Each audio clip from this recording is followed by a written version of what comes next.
This is where we are in the story.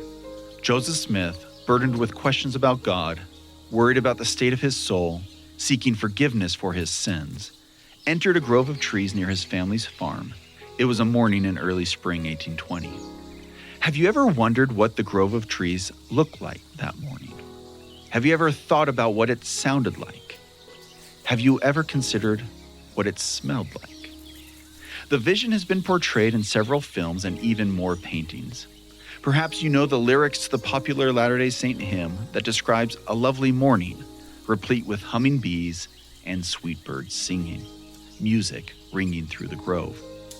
How do these portrayals of the grove compare to what Joseph Smith actually experienced?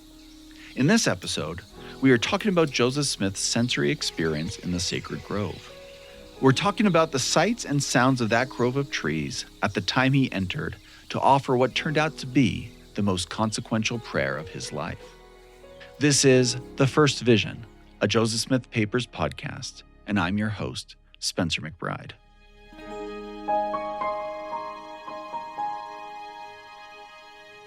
Episode 3, I Retired to the Woods.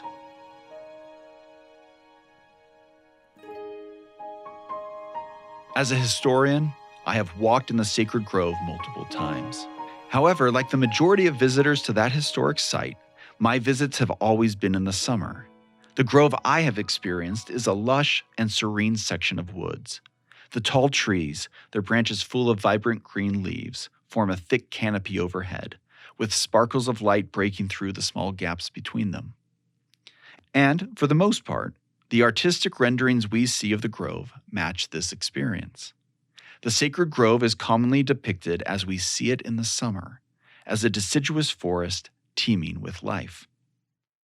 And I love many of these drawings, these paintings, these films that depict the sacred grove in this way. They are beautiful and they evoke an emotional response, as most art is designed to do. But as a historian, I cannot help but wonder what the grove looked like at the time that Joseph entered it to pray. After all, he entered the grove in the early spring, and not in the middle of the summer. Was the grove appreciably different in its appearance in the spring than it was in the summer? To better understand what Joseph's sensory experience likely was as he entered the woods, I spoke with Mark Staker. Mark is a curator with the Historic Sites Division of the Church History Department. In working with the church's Historic Sites team to restore and preserve the Smith family farm and the adjacent sacred grove, Mark has spent years researching the site and knows it well. In our conversation, I started with the grove's plant life. I asked Mark to describe the trees and other vegetation of the grove, as Joseph would have known it in 1820. When the Smith family purchased the property, it was all old growth forest. What that means is primarily on their land, it was hop hornbeam trees. And we tend to think of those as a smaller tree grown about 60 feet tall and part of the undergrowth of the forest. And in their dialect, they would have called them hardback trees, or today most of us call them ironwood. And the ironwood trees were really good for like split rails. We actually see some of those trees in their house that they made. And so they're harvesting some of that for their home. But there's a lot of that in the forest. There are maple trees, particularly on the western half of their property. There's wild cherry. Some of those grow 100 feet tall and more, brilliantly colored blossoms on those, white blossoms. And to a lesser extent, you have ash, oak, hickory. And so you have a dense forest, very large trees. Undergrowth would have some ferns, and wild leeks grow in the early spring. A little bit in the open areas, you get some thorn bushes and things, but mostly the undergrowth is going to be clear. What about animal life? What animals might Joseph have seen and heard in the woods near his family's farm in early spring?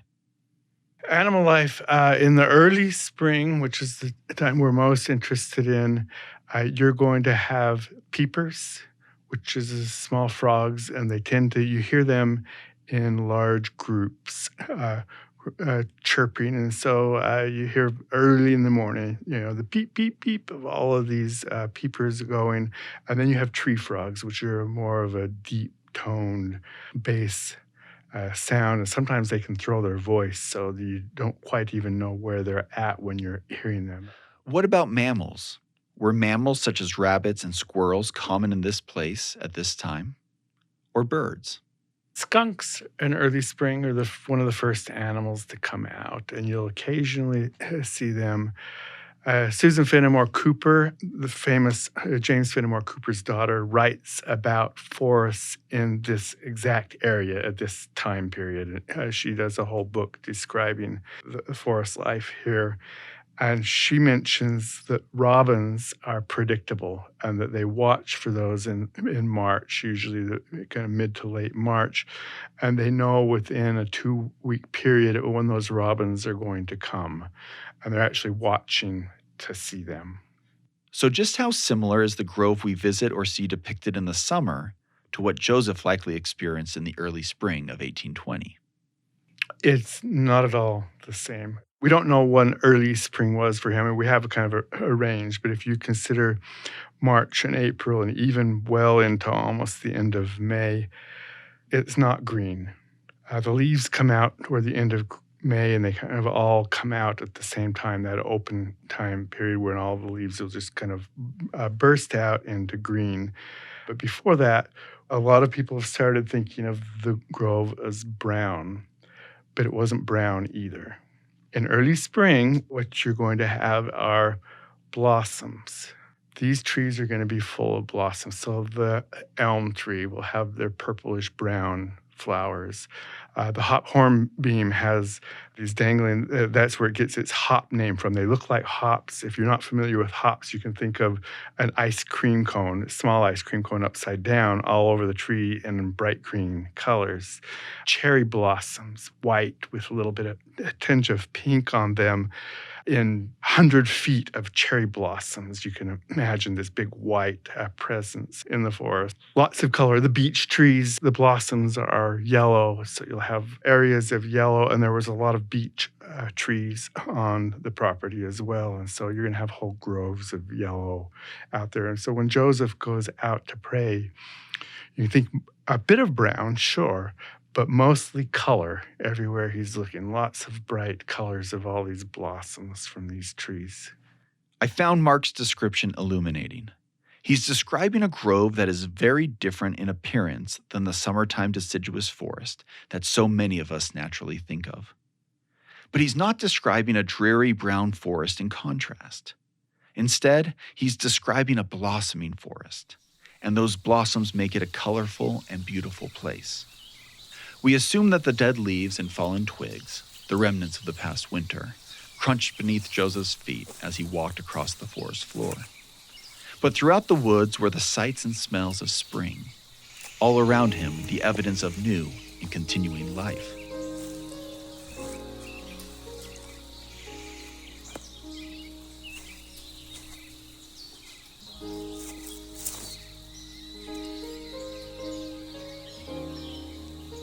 Now, Mark said something that elicited another question. He said, "We don't know when early spring was for him," meaning we do not know exactly what Joseph meant by early spring. We do not have an exact date for the first vision. For historians, in the absence of sure facts and well-documented dates, we can look for clues that help us narrow down possibilities. And I wondered if we could do the same thing for the first vision.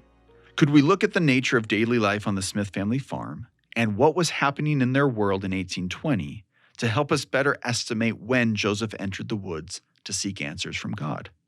Well, early spring, if you're looking at it from a work perspective, by the end of February, tree sap starts to flow in the maple trees, and that shifts everything that they're doing from before that. And they're cutting down the forest because it's easier to cut down these trees on the frozen ground and drag them across the ice than it is to try to drag them through mud and do that kind of work. And so once the tree sap starts flowing in February, they shift from clearing the forest to gathering the sugar. And Joseph is going to be very much a part of that, particularly during the height of that period, which is going to be mid to late March. About March 27th is kind of the high flow in 1820 for sap. And during that time, they're going to be out in the woods constantly gathering that sap and bringing it in to produce sugar. This is a particularly interesting way to think about it, because in Joseph Smith's 1843 account of the first vision, he stated that he had retired to a place near a stump where he had left his father's axe upon stopping work the day before. While this description doesn't give us the precise date and location of Joseph's prayer, it demonstrates that Joseph's memory of the event was, at least in this one aspect, tied to his work on his family's farm. So given what Mark has described about the work on the Smith family farm in early spring, I asked him if he had to give his best estimate of what Joseph Smith meant by early spring, what time frame are we talking about? Sometime in most likely March, April, or the beginning weeks of May. So we can slightly narrow down the time frame of Joseph Smith's 1820 vision based on contextual evidence. But can we do the same thing for the location in which Joseph prayed? The woods around the Smith family farm were far larger in 1820 than they are today. Clearing the forest was a major and ongoing project for the Smiths and those who owned the property after them. The part of the property that remains wooded that people visit today was, of course, still wooded then. So what do we know about the location? What clues survive? Unfortunately, not as many as we wish. He goes where his father's axe is, and this is a place where he's going to be alone, not to be surprised by other members of the family. Mark suggests that Joseph may have gone somewhere near the areas that he and his family were actively clearing in 1820. But at the end of the day, we do not know the precise location of the first vision on the Smith family farm. And while historians love to pin down the concrete details of events, we also recognize that an event's historical significance often transcends the minute details. My conversation with Mark turns in this direction. He speaks about the experience of visitors to the Sacred Grove historic site and the meaningfulness of their experiences, even though there are details of the event that we cannot state with certainty. A lot of times as historians, we tend to think of these sites as part of the historical record, and we're interested in the events and what happened there. But there's something about place that transcends the history. The place can become sacred because of the events that happen there, above and beyond just helping us understand and appreciate those events more. And I think that the Sacred Grove today is part of that.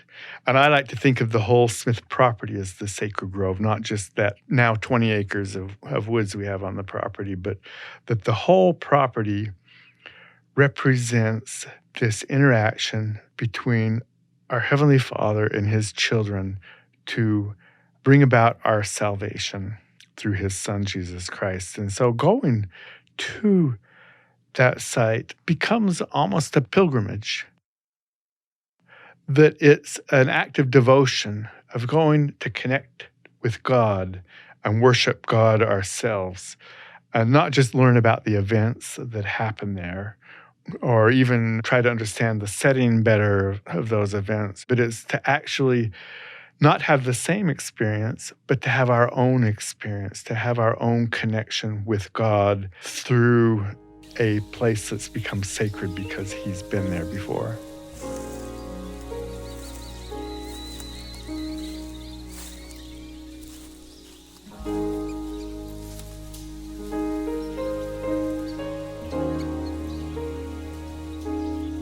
Although we do not know the exact place in the grove of trees in which Joseph prayed, we have a good sense of what the environment looked like at that time and in that season.